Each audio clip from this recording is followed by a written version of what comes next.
Who even are we? We just finished one hike and now we're heading off to another. Right? We are changed people, but let's go.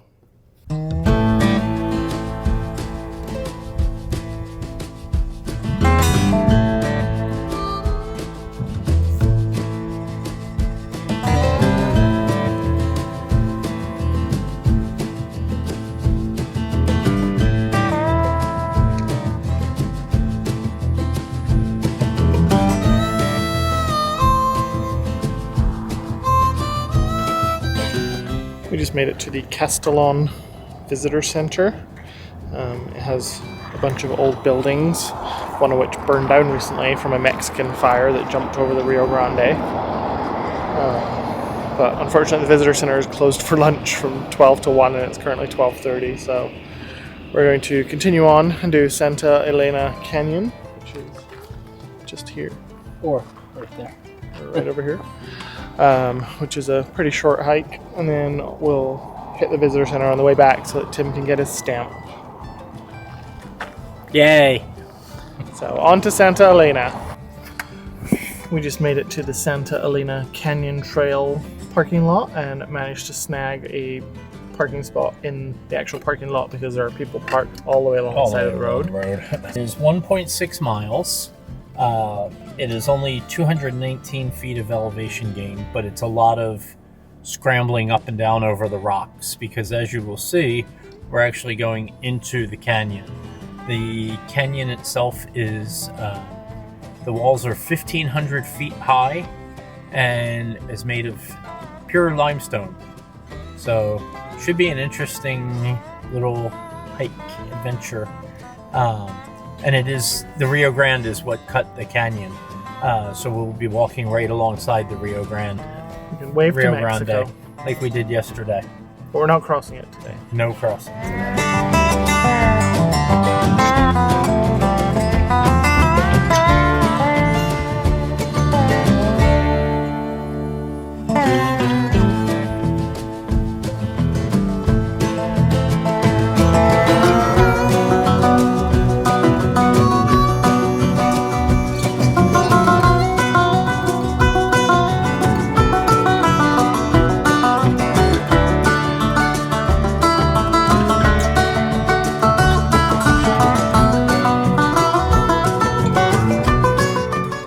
It's so weird seeing green in the middle of the desert. I know we're right next to a river and all, but it's just weird when everything else is desert and this is green. Look how high those walls are. And now we're going to climb all the way up there.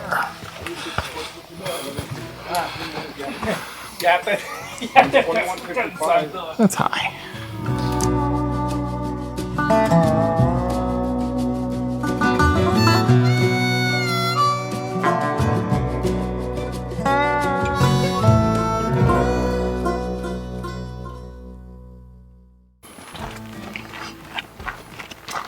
Does it remind you of Zion? It does. And you know I love that. I said this canyon is so cool. It does remind me of Zion.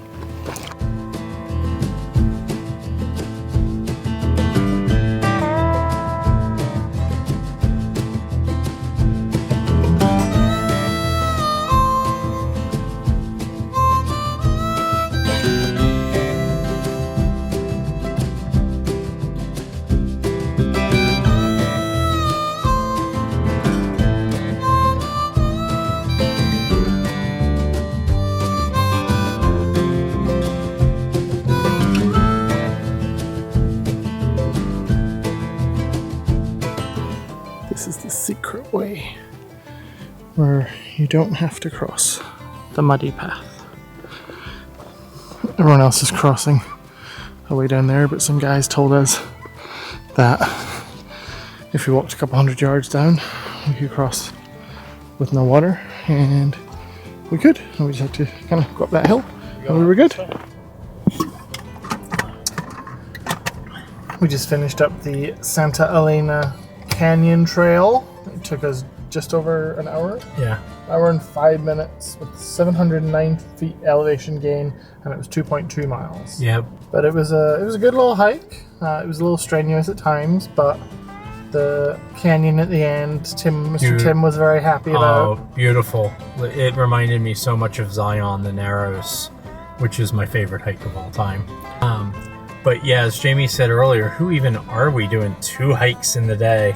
We've hiked over 7 miles today. And over 4 hours? Or about 2,000 feet of elevation gain all told. Yeah. But yeah, this has quickly become one of my favorite national parks that we've been to. It's definitely in my top 5. Yeah. So I've really enjoyed our time here. We just stopped at the visitor center. Tim got his stamp. I got some ice cream. Tim also got ice cream. And then we've now arrived at Tough Canyon Trail. We're not entirely sure if we can go into the canyon or not, so it might be a short hike, but we're gonna try it. And then once we're done, we're gonna head back to Mr. Loki.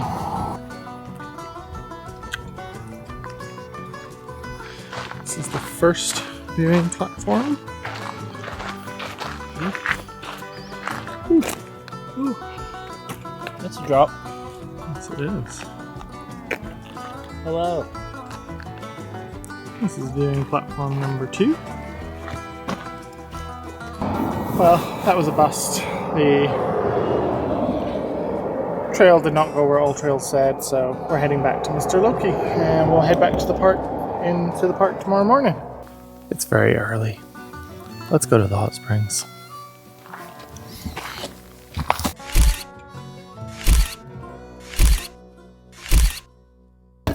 We got up early this morning at 5:30, made some coffee, and then drove an hour into the park to do one last thing, which was the Langford Hot Springs.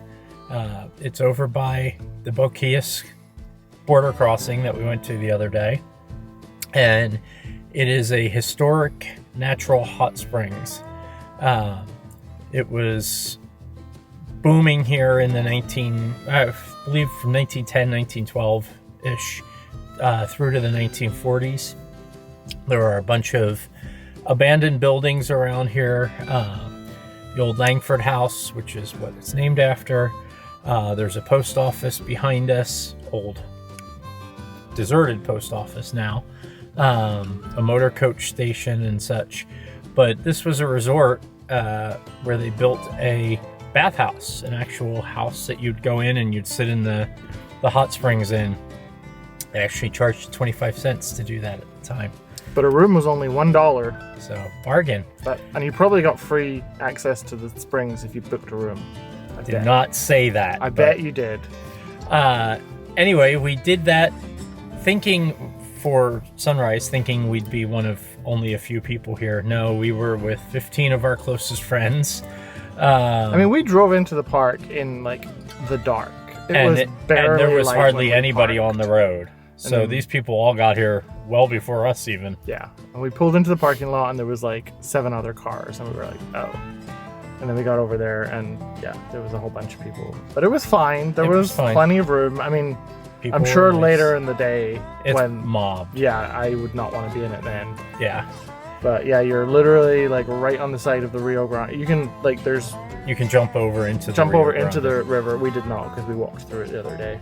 But on the other side, there's like little stalls set up with like stuff being sold. So I guess you can walk over and buy it. No, you cannot because it is actually illegal to do so.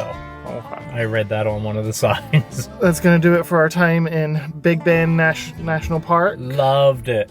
Yeah, it definitely exceeded expectations. All the things we saw online were like, a least visited park. It's so remote.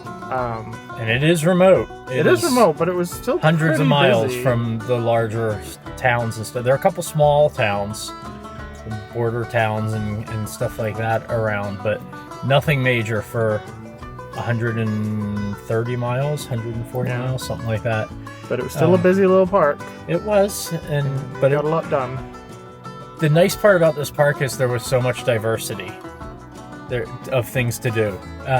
We did the hot springs, we did the Boquillas crossing, we did a summit hike, we did a canyon hike, we did stargazing, and there are still a ton of things that I would want to do if we were here longer. So we'll have to come back. We will. But for now, we're driving on to Florida. Let's go.